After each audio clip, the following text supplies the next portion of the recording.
Capuchin Thalir online programs. This is part of the Solanas KC Holistic Welfare Center, Viluppuram in India. We give motivational trainings and empowerment for religious and lay leaders, formators and formees, teachers and students, families, parents and children.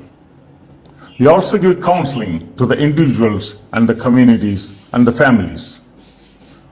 We conduct retreats and monthly recollections. Welcome to Solanas KC Holistic Welfare Center. Contact the Director, Nithya, OFM Cap. Email totalexcellencenow@gmail.com.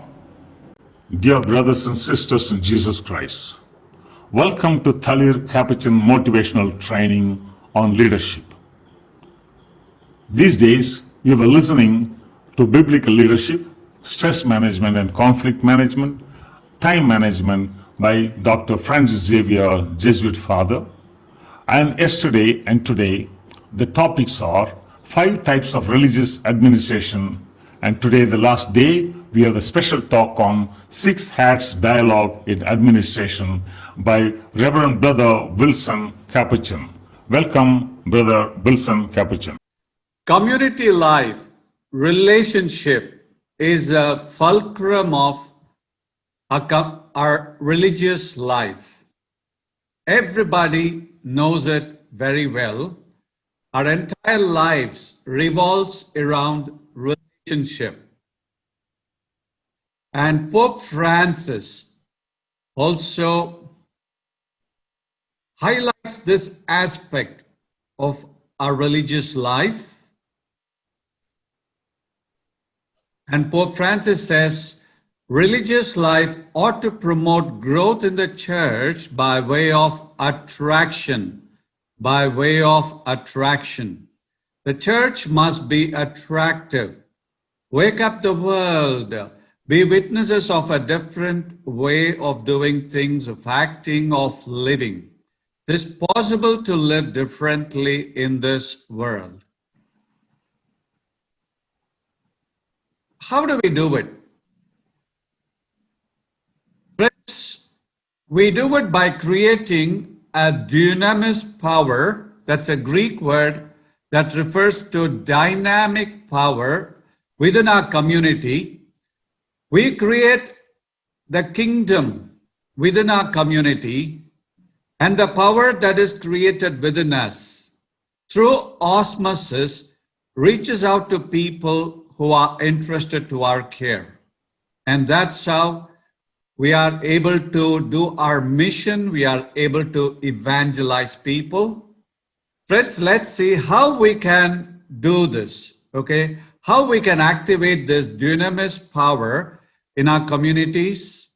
And let's see it from the eyes of psychology.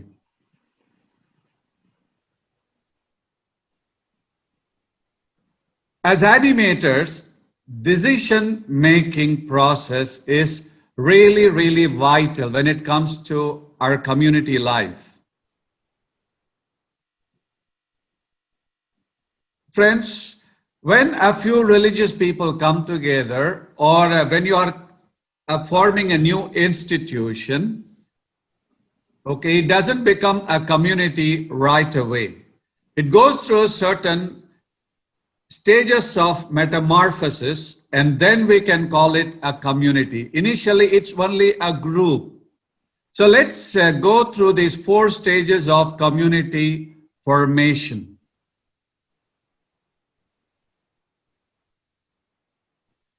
These are the 4 stages of community formation. This is from Bruce Tuckman. And initially, a group that comes together, they are in a forming state. Friends, after some time, it can become storming. There is chaos, confusion, and it's part of community building. And then, depending on the animator, the community moves toward norming, where they come up with new rules and regulations. Once this integration is done in a healthy way, then they move toward optimal performance. They are able to really perform. They are able to take the word of God to people in an effective way. Their mission becomes effective.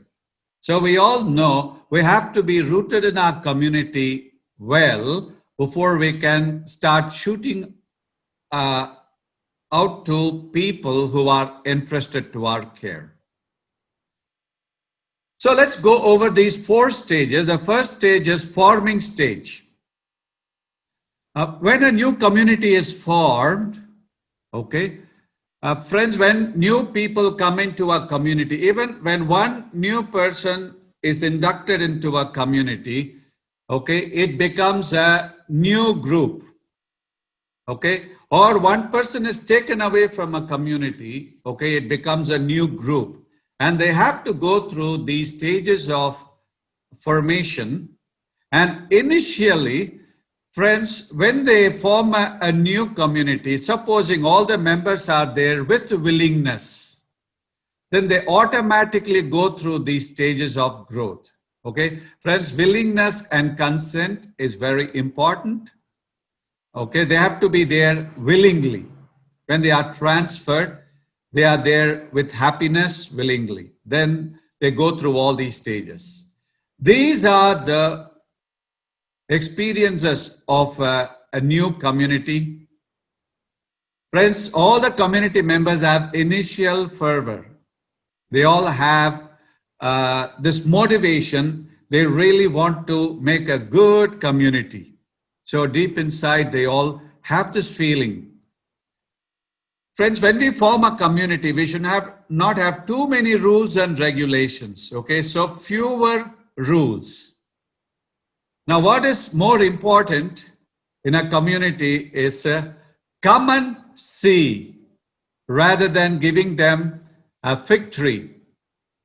Okay, friends, when Jesus invites his disciples in John chapter 1, we can see Jesus telling them, come and see.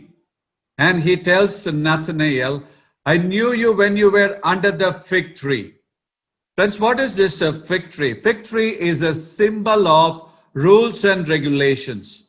You know, Pharisees all the time preached under the fig tree because they were not priestly class. They were not preaching in the temple. Rather, they were preaching under the fig trees. Okay, friends, in India, we have huge banyan trees, whereas in Israel, they were having fig trees. Okay, so those who were under the fig tree, they were trying to learn rules and regulations, but they had a lot of emptiness with all that. Whereas Jesus says, come and see. So friends, in initial community, what is required is a very strong role model. And in fact, even the animator has to do this, be a role model for the whole community. So fewer rules, but they have strong role model. That will be the ideal way of starting a community life. Friends, so since there's a good role model, the members, they depend on the animator, the superior. They are highly motivated. Individual roles and responsibilities are not that clear. Friends, that's perfectly all right. We should not have very strongly demarcated rules and regulations. And initially, members are cooperative and supportive. Even the hormones in everybody's body, you know, they actually produce happy hormones like serotonin, dopamine, GABA, norepinephrine, and people become very supportive and cooperative. Okay, friends? Now, these are the this is a behavior of the animator. The animator ensures that community members are getting acquainted with each other. And initially, they are very sensitive to the needs of the community members. Friends, not too much focus on rules and regulations, but trying to make everybody feel comfortable. Everybody is feeling really fine and okay with the community. So that ambience is more important. and provide clear direction and information. I mean, some basic direction and information. Give the community simple tasks and provide awareness training. That's all, initially. Friends, this initial community cannot last forever. Gradually, when people are feeling comfortable, you know what happens? A lot of buried material in their mind, they begin to crop up, they begin to show up, okay? So after some time, this inevitably goes to the storming stage where there's chaos and confusion.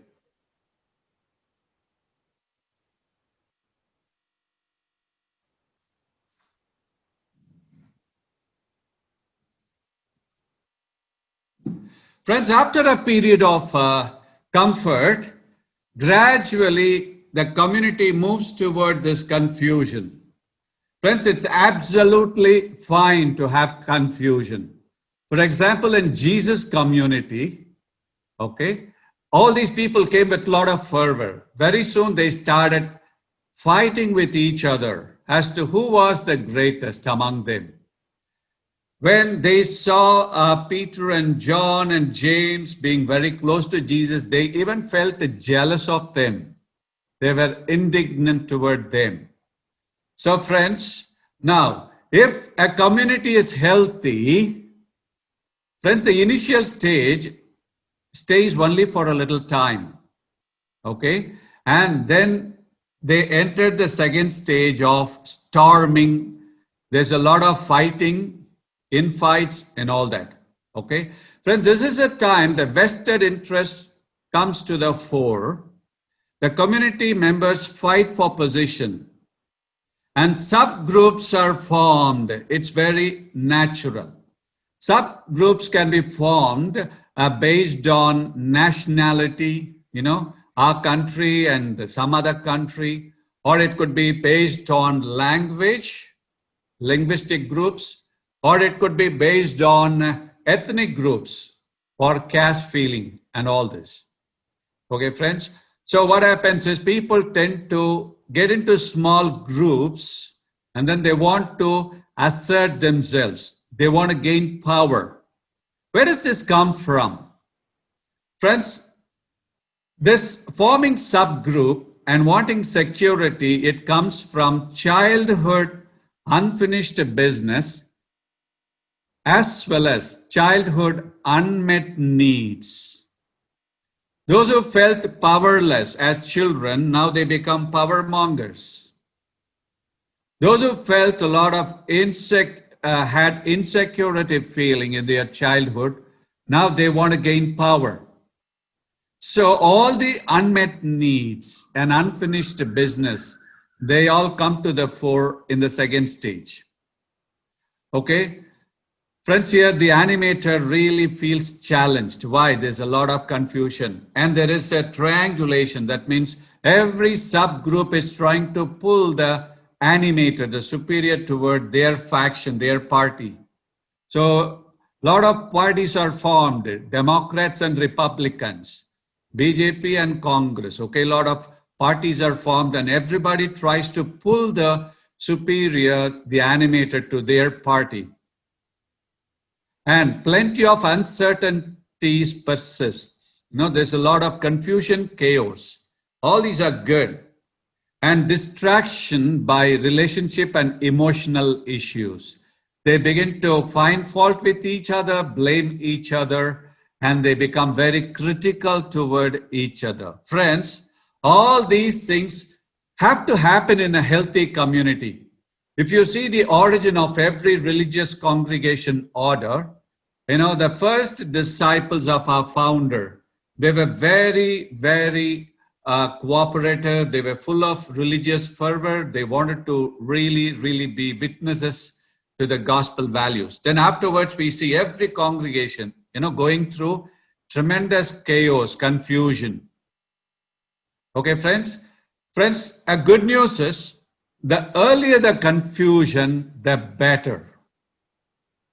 See, as soon as a community is formed, if they are within few days, they are beginning to have confusion, that is a good sign. That means there is a lot of democracy.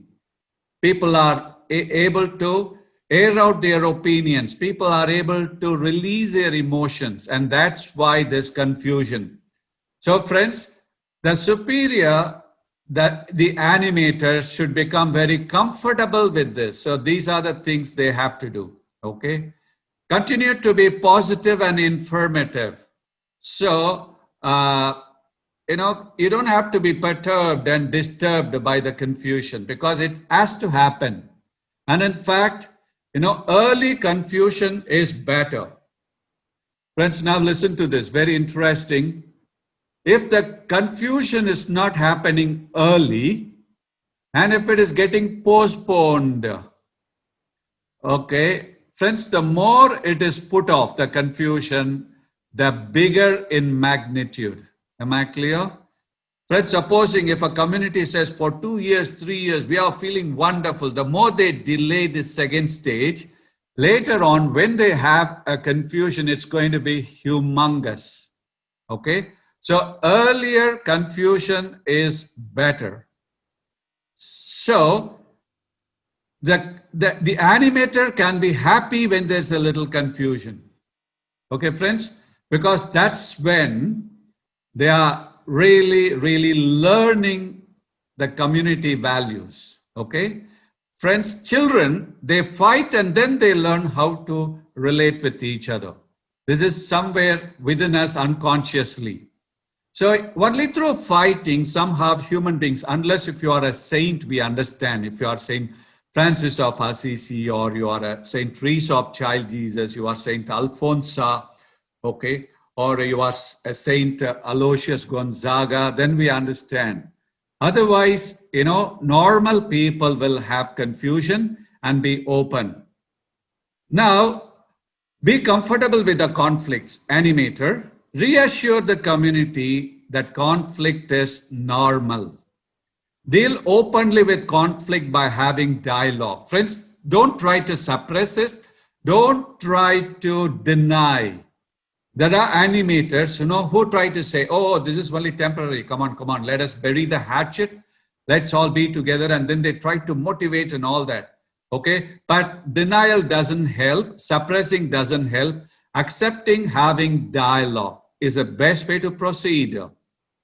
Okay, now the animators start giving the community more responsibilities and more tasks.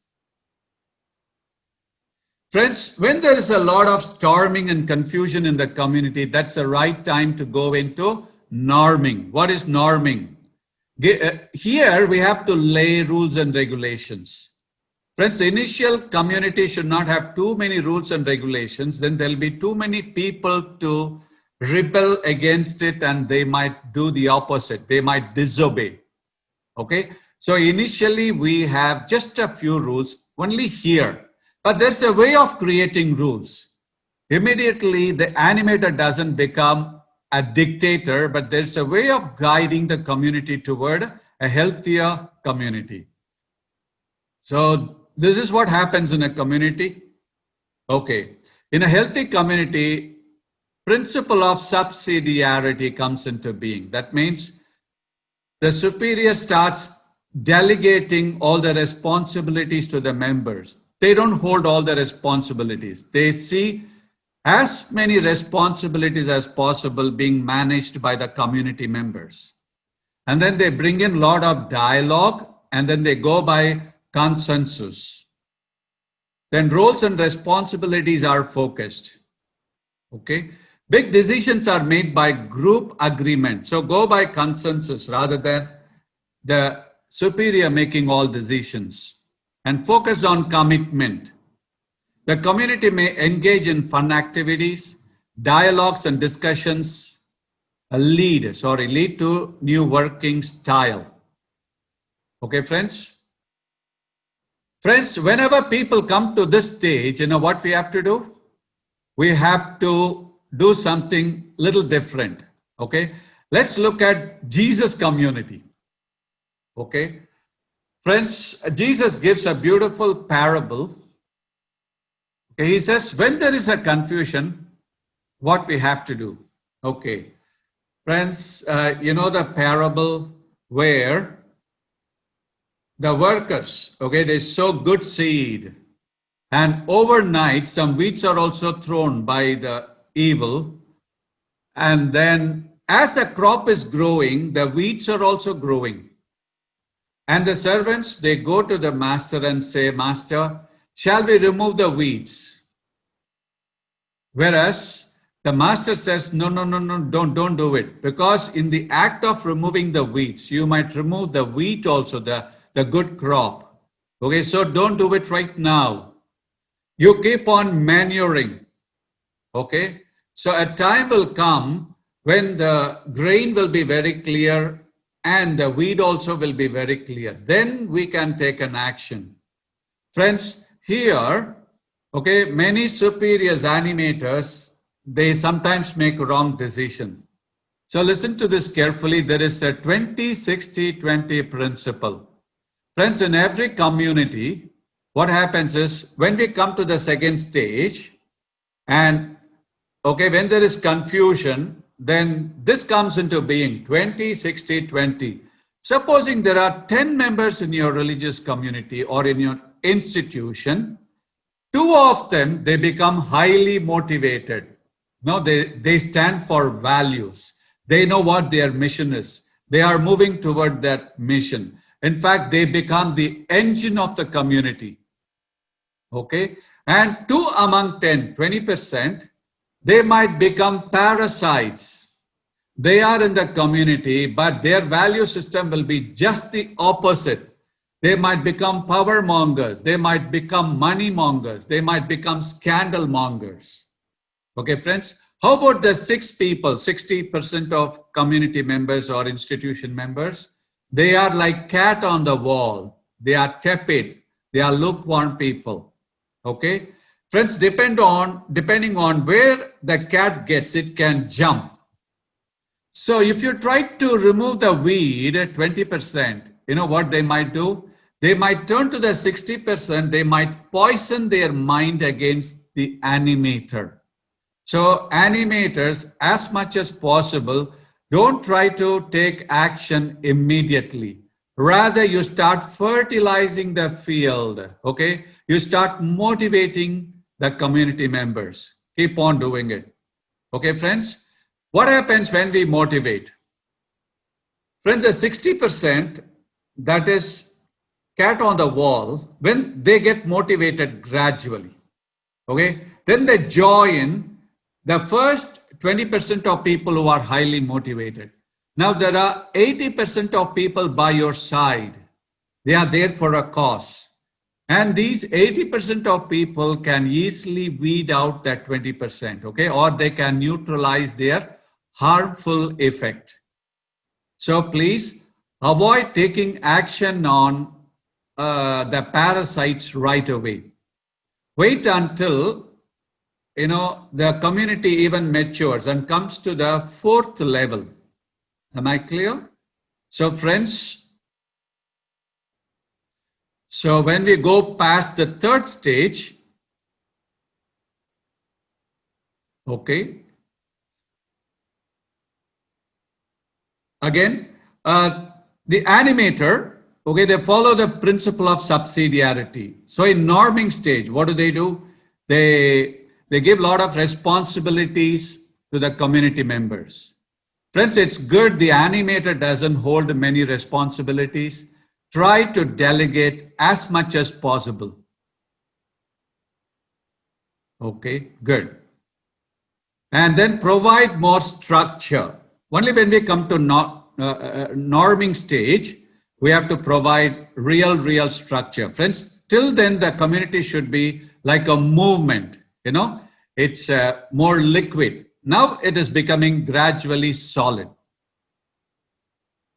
Ensure no member overly dominates the others. Okay, friends, we only allow them not to dominate, but don't try to weed them out. Don't take action on people who are parasites in the community, who are not giving good witness value. No, don't take immediate action. Wait for some time. Now focus on the goal. Motivate the community members. Okay, friends? Friends, here, the animator should focus on all these areas: spiritual, physical, intellectual, emotional, and social area of the community members. Okay, all these have to be focused. Now, once norming is done properly in a healthy way, then comes performing stage. Friends, here people are able to get involved in their apostolate and their ministry, and they are able to do really, really well. And here they become the salt of the earth and the light of the world. They are able to really, really radiate the splendor of Jesus. Okay, friends? So when norming is done properly and animation is done properly, they enter the performing stage. Otherwise, they can become pseudo communities. Okay, friends, here, the members, they do this. The community works toward achieving the goal. Now, personal needs are already taken care of, right? And now together they work for their goal. Balance between relationship and apostolate has to be created. Community members look after each other. Delegation of tasks and projects from the animator, okay? They try to delegate as much as possible. So the animator delegates and oversees. Okay, now,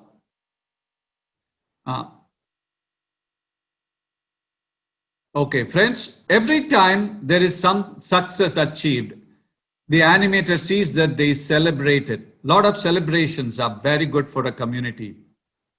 Encourage community toward continued growth. Encourage community members to rotate roles. Please see that one person doesn't hold a particular role for a long time. Little responsibilities have to be switched. So, okay, let it keep rotating. That's better. Otherwise, people can get frozen and fossilized. Friends, when people are holding that same role for a longer time, initially they are very good, very creative.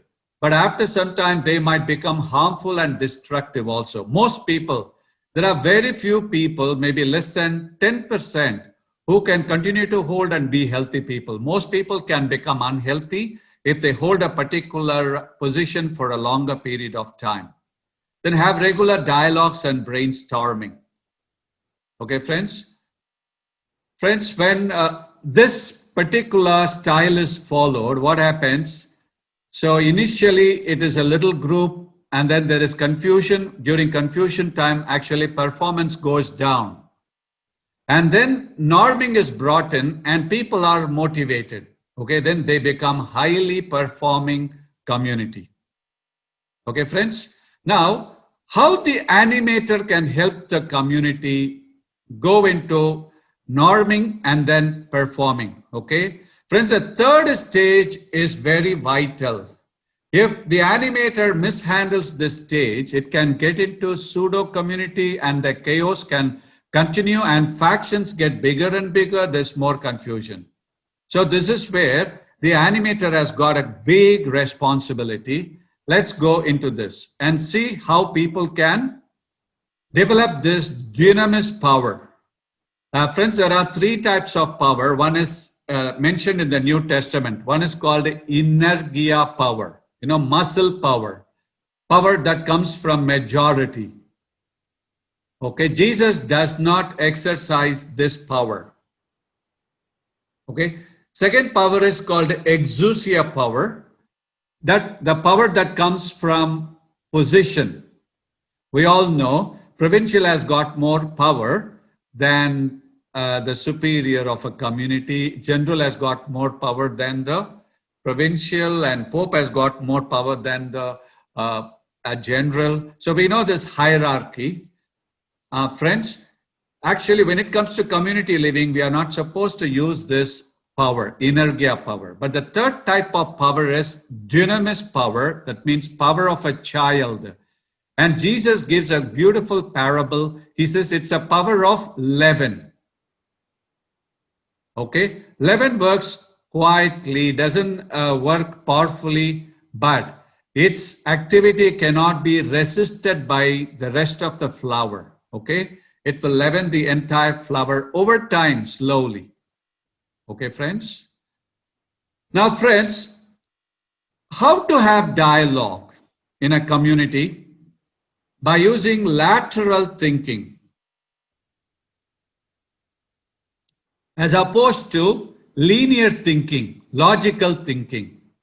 Okay, let's see how to have this lateral thinking in a community and in an institution. Every time we have staff meeting, every time we have a community dialogue, we can follow this approach. So every time we have to make a decision, it's good to apply this particular approach, this model. Friends, let me start off with a little parable we all know. It's a blind man and the elephant parable. So we know the story.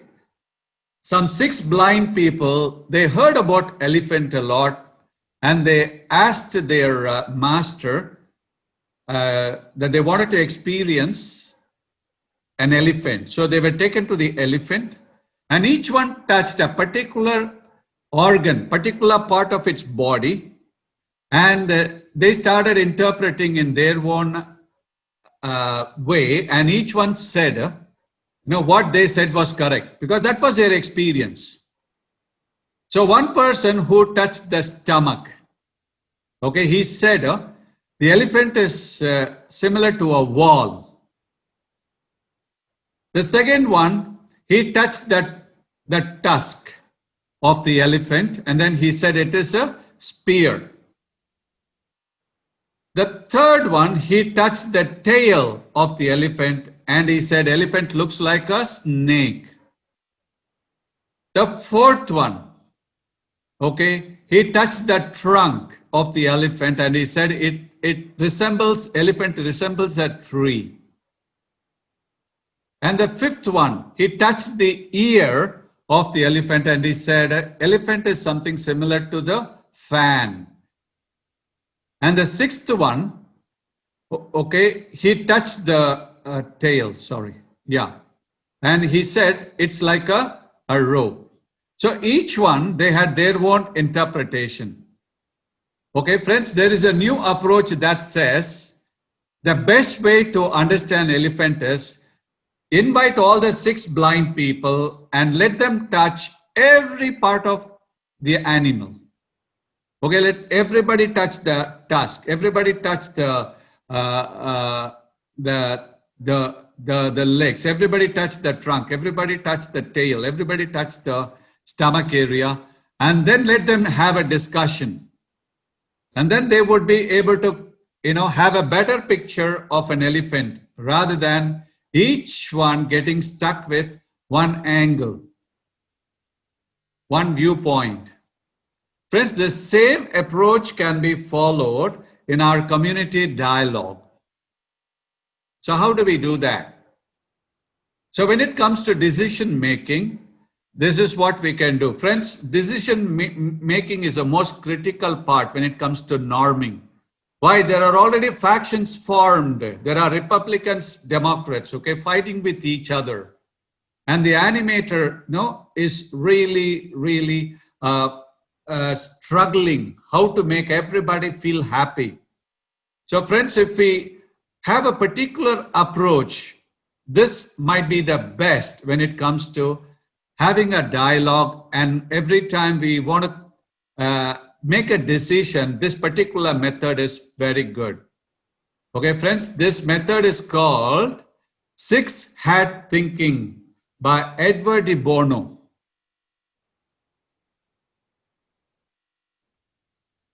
So he says every time we have a dialogue, we have staff meeting, this particular approach can be followed. 6-hat thinking. And this is lateral method. Lateral means instead of proceeding from one point to another, okay, you have collateral method. That means approach it from various angles and let everybody do it.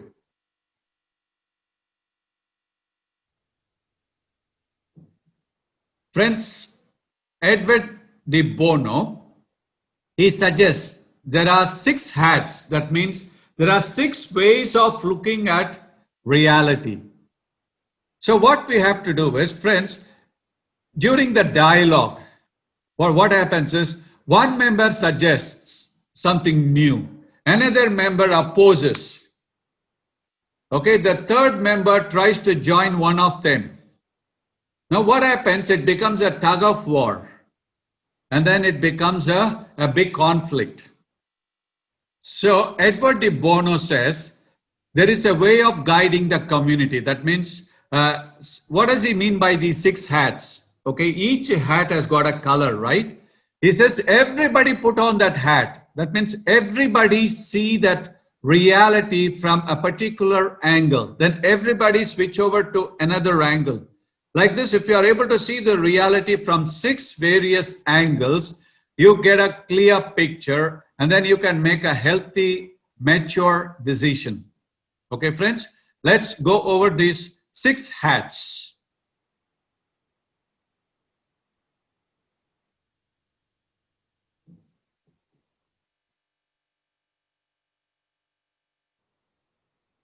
Friends, the first hat is called white hat. What is white hat? Okay, come up with as much information as possible. Friends, here, let me give an example of what I did in my own community. Okay. Friends, when we started this institution called Anugraha, some 20 years back, okay, then when I became the animator here, we had a little problem. What problem? Friends, we are getting water from our bore wells here in Anugraha. Okay, friends, when we checked the water had a high metal content. That's not good for the participants, right? High metal, because their stomach can easily get upset, and not good for their health. You know, too much of metal, that will affect everything in our body. So we wanted to provide them good water. So what did we do? We had a dialogue. So I told the community members, okay, can everybody try to make effort and try to collect informations and brochures about the various types of filters.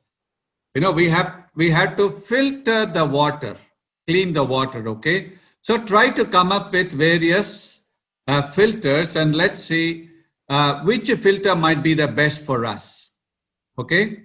So friends, we request everybody to come up with suggestions, and I gave them little time. Whenever somebody said, this is the best, I said, no, wait. Let's have as many suggestions as possible. Okay, friends, this is white hat approach. Now, these were the different suggestions by the community members.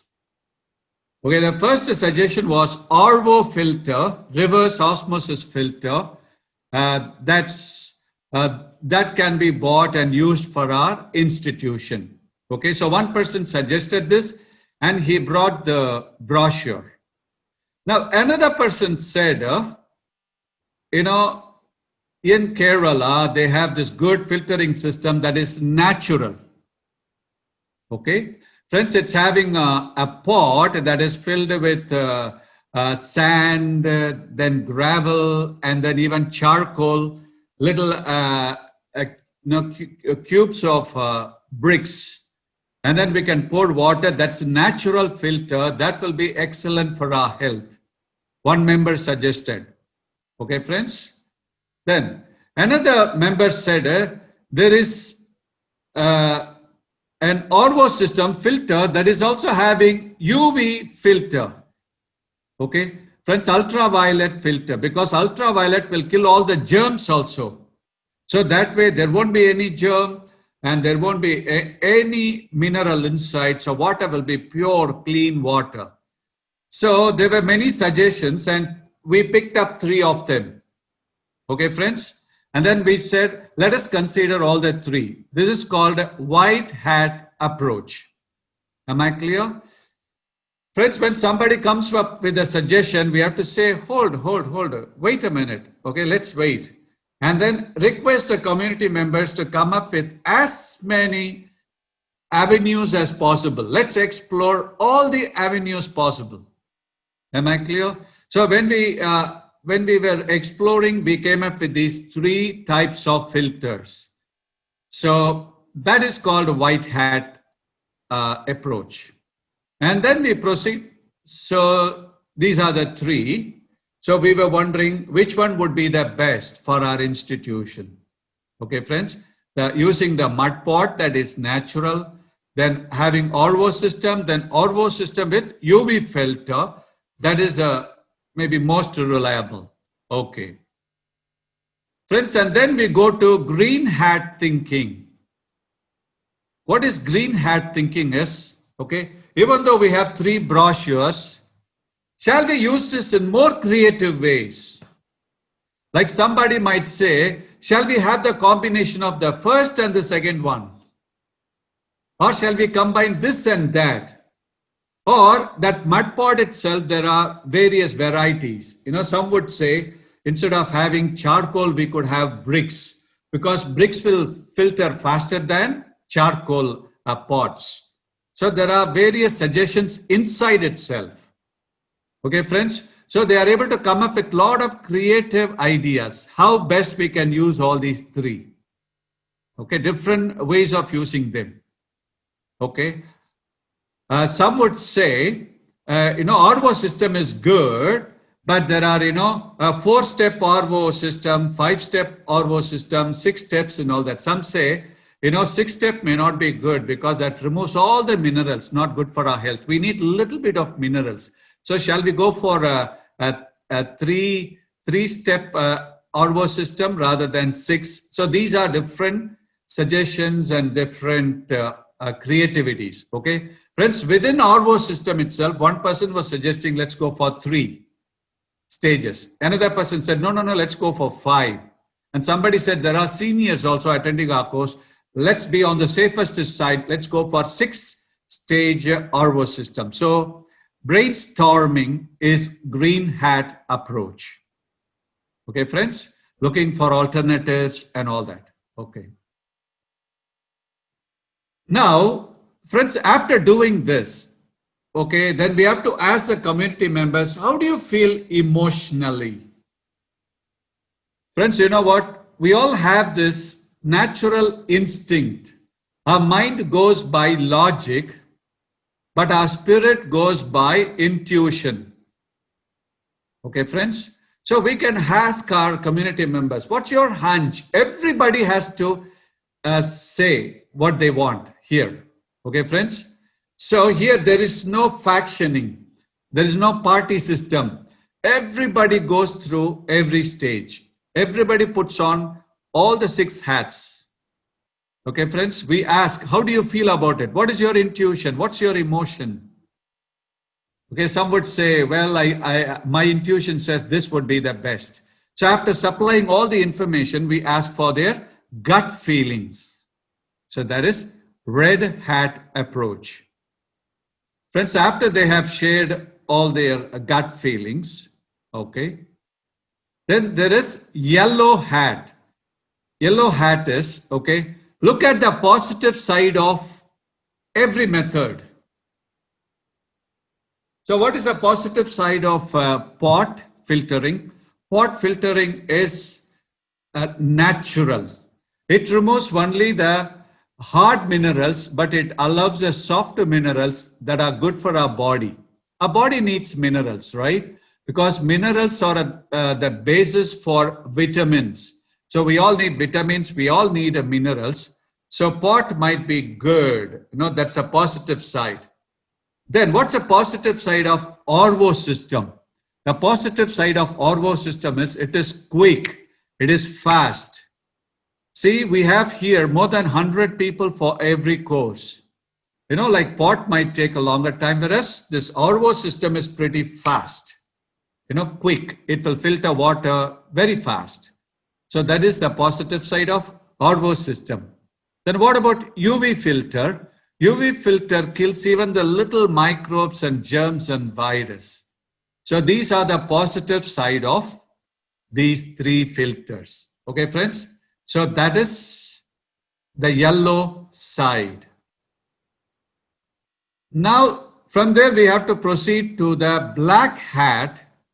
We see all the negative side, the flip side of everything. The disadvantages. So what's a disadvantage of having a mud pot? Okay, it's very slow. And friends, in a big groups, having a pot may not be advisable because it's easily breakable, right? It's very delicate. Sometimes a little knock, a pot might break. So may not be advisable in common big groups.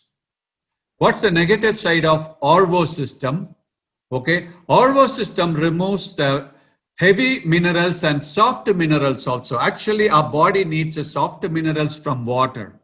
Water is a great source of soft minerals, but RO system removes everything completely. So that is a negative side of RO system. How about UV filter? Ultraviolet filter, it uses radiation to clean the water. Now what happens? That the radiation stays with water also. So when we drink that water, we get a little bit of radiation into our body, and that's not good for our body health. Why? It can even cause cancer. So UV water once in a way is okay, but drinking it every day might be harmful for our body. Friends, this is black hat approach. Okay, we see all the disadvantages of it. Okay, from there we proceed to blue hat. That means how much we are able to control this particular apparatus, how much we are able to handle, which one is easy to handle. Okay, friends, we go into that part. And then we realized mud pot may not be that advisable because it takes time and very difficult for handling. Because mud pot has to be cleansed every 2-3 days, and it might be cumbersome for us because when there is a big group, handling a pot might be too much. So when it comes to the practicality, how to handle that particular tool, and RO system. Okay, RO system. You have to change the filter once in 2 or 3 years. That's all. Otherwise, it can be maintained very well. Low maintenance RO system. Okay. Then what about UV? UV is good, but it is too harmful for our body. Okay. Friends, as we were discussing this, slowly we were gaining clarity. And finally, okay, friends, we were able to come up with the RO system. Am I clear? So we said RO system might be the best.